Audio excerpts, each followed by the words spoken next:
Good morning, everyone, and thank you for coming to our training today. The title of our training today is Investing 101, and the material is What New Investor Need to Know. Agenda. What we will learn today is number one, we're going to talk about our investor expert, which is me talking to you. We're going to give you some tips about the investment advisor. I am Samuel Yamte, and CEO of a registered investment advisor firm here in Austin called ISF Advisory. What I do, I help individuals on businesses manage their money and their investment. And the first thing we do is to gather information about each investor and understand where they stand today as far as their investment, then build a portfolio to help them, grow their investment. So really understanding and evaluating where the investor is today as far as investment and financials. And the first step we take to build the portfolio that will help the investor grow his business or his finances. To start with the investment, we gotta understand the common type of investment. There are 5 types that we will talk about today. The 5 common type of investment that we will discuss today. We have to do with the bond, stock, mutual fund, ETFs, and money market instrument. When you buy a bond, you're actually lending money to somebody or to a company to invest for you.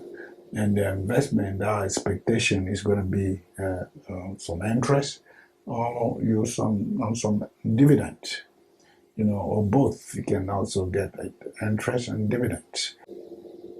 When you invest in the stock that have equity, you get a part of the company, get a percentage of a company. The difference between the stock and the bond is that if the company go down, you lose your money. If they go up, you benefit from it. So you're not going to get an interest, or sometimes you might get dividends. These are the most common investment out there. Mutual fund is a combination of, we talk about bond and equities or stocks. They can be put together in a pool of fund where you can buy just a little part of that pool of fund. Mutual fund can be bond or equities. Or again, I gotta understand equities. When you say equity, you talk about stocks. There's a mutual fund that are only bond fund, and there's mutual fund that are only stock. And also mutual fund that are combination of stock and bond. So you go to market, you select what you want to do. Diverse, I call it diverse pool of fund put together, so that an investor can invest in part of it. Now, the ETFs is an index to different. There's also a selected pool of funds that are to an index. It's a collection of investment that track a market index. So that's only the difference between the mutual fund and the trade fund. And the ETFs is the exchange trade funds. Now you have the money market instrument. The money market too are liquid fund. They're most liquid. They got for those money market instrument, you have like a T-bills. You got like a bank issue CD and commercial papers. Those are simple. Again, those are more liquid fund. Something that you have access to easily. The financial service that we provide. So we provide personal financial consultations. That means we provide financial advice for clients in one-on-one basis, in one-on-one settings. And then we provide the financial awareness workshops. That's a holistic financial planning. We're covering investing, trust, IRA, 401k, portfolio, insurance portfolio management, and tax, and many more. And then we also provide financial planning for individuals. That's a plan and manage personal financial activities, such as spending, saving, and investing, protection, And so that also income generations. Now, the four business cycles that you need to consider while thinking about investing. First, let's start with the growth, the expansion, which is prosperity. In our chart here, we put it like a business expansion. You can see here is expansions, and then you can put it prosperity. That's why you call prosperity in our chart here. Those are the business expansion where the curve is going up, business is going up.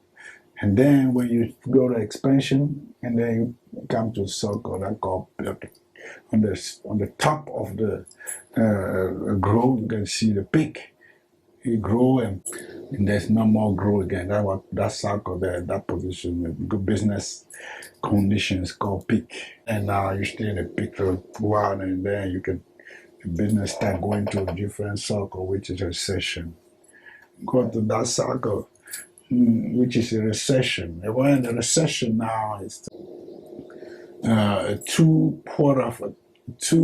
consecutive quarter for negative growth of the GDP, and two consecutive period of negative growth. So that's called a recession. So then recession, if you go up to 6 quarter of negative growth, you're going to go to depression.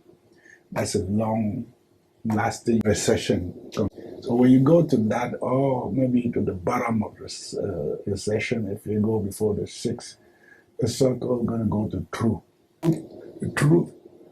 The truth is the lowest that the economy can go to the bottom of the economy. After the truth now is going to go back to expansion, like you see the curve. Go back to expansion, and then, which is again prosperity in our graph, and then also go to peak. So when the peak again, the circle repeats itself. So it go down from the peak, go to recession again, and from recession, might go to depression, not necessarily. If it doesn't last more than 6 months, we will not call that in depression. It will be just a recession. So after that, it go back to true, and then go back to another peak. We got what we call like a leading indicators. With the leading indicators, you can, and these are when the thing that when it happened, this condition when it happened on the market, changing cycle. And these are the leading indicator, or the lagging indicator will tell you when the cycle, the business cycle are changing.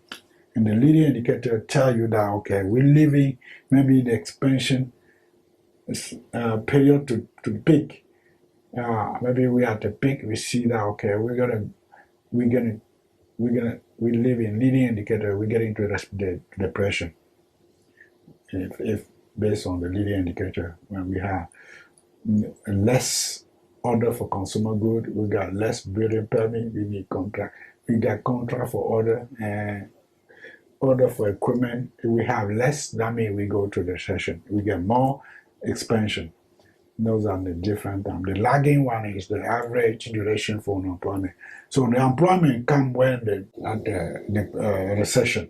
So the lay off people in the recession period or depression.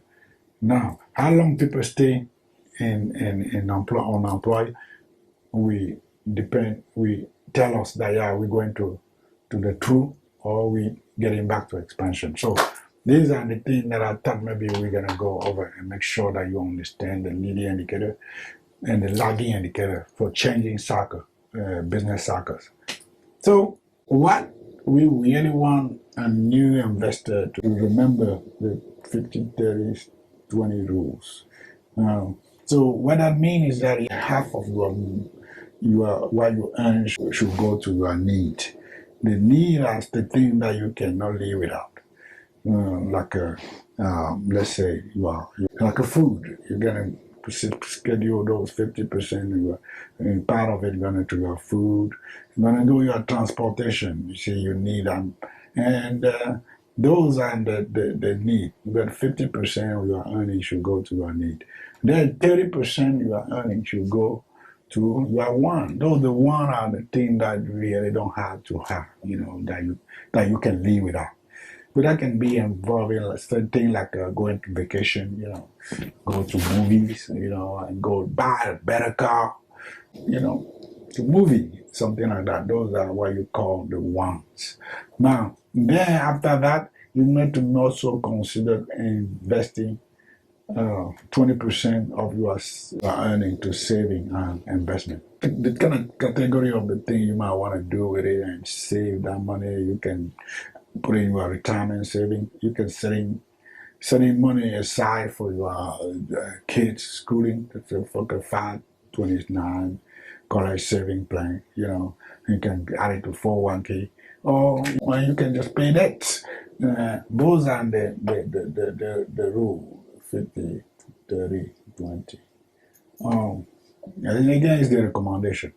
Now, gotta invest your cash, your liquid money, and so that, and then be careful when you do that because of the inflation.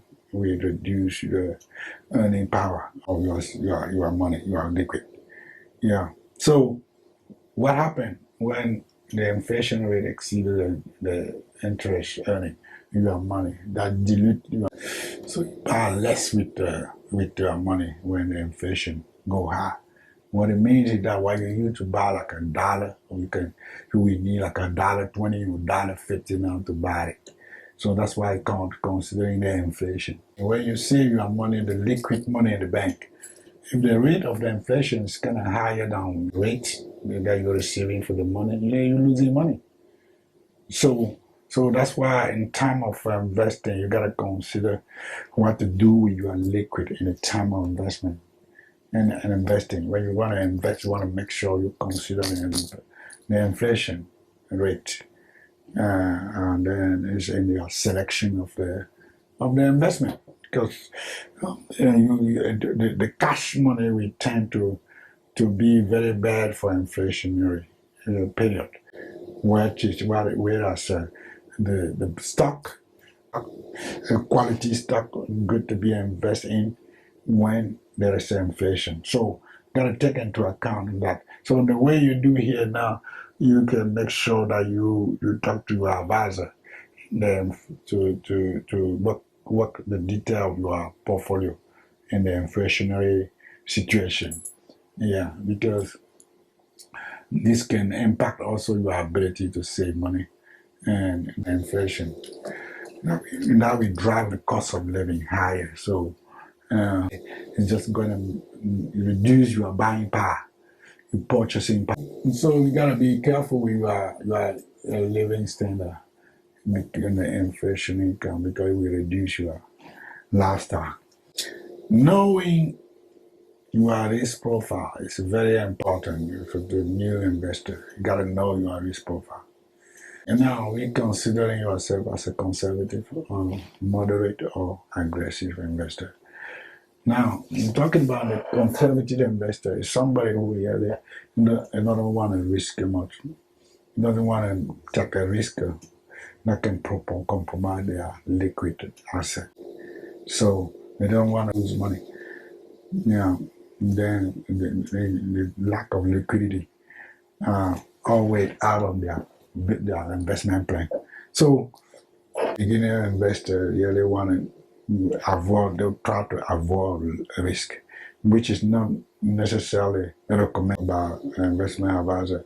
You just need to make sure that you understand the risk reward as far as investing is concerned. So you gotta manage your risk to invest in long term, not short term investment. Now, diversification. Let us diversify your investment. Very important. So depending on your risk profile, you put your money in different funds. So we talk about bond fund, the stock and the mutual fund, and then we talk about ETFs. We talk about CDs.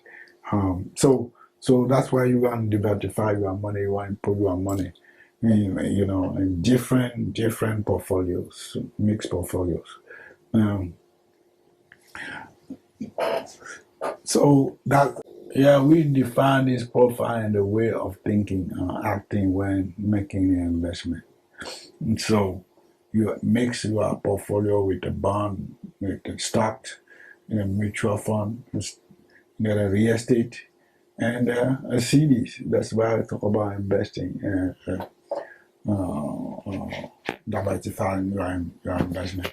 So you use different portfolio. You put your fund in different. You mix your portfolios. Yeah, you can have different portfolio for different asset, which may be bond, CD, mutual fund, real estate, and stock, and the variety. You know, so that's why it's very important for you to consult an investment expert and that will guide you through your investment portfolio. Aggressive investor is not only investing in higher risk investment, but he also the higher risk yield that provide a greater profitability. So again, the risk business investing is a risk and reward. The more risk you take, and that's why you want to also make sure that you understand the risk and reward in investing.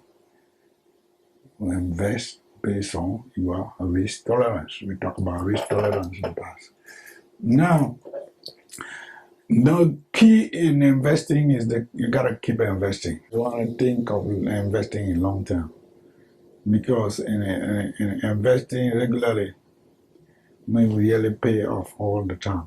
You don't have to worry about what your money is doing daily, and you can sleep every night knowing that. Look at the trajectory rather than the daily up and down of your investment. Very important that you always think long term when you want to invest your money. The tips insight, what every investor needs to know. This is a really good thing about this training. First one, you're investing in your liquid asset. Which the money you have in the bank, you gotta invest it. You don't leave it in the bank. You gotta invest your liquid money. You're gonna remember the 50, 30, 20 rules. You gotta know your risk profile. You wanna diversify your investment. And then you are gonna keep on investing. So that is to summarize the investing one-on-one today. Now we're asking you to make your money work for you with the ISF Advisory LLC. The phone number you can reach us at 512-838-6000. And the email you can reach our info at isfadvisory.com. You can also visit our website at www.isfadvisory.com. And we thank you for participating in this training, and we will be doing more going forward. Thanks again.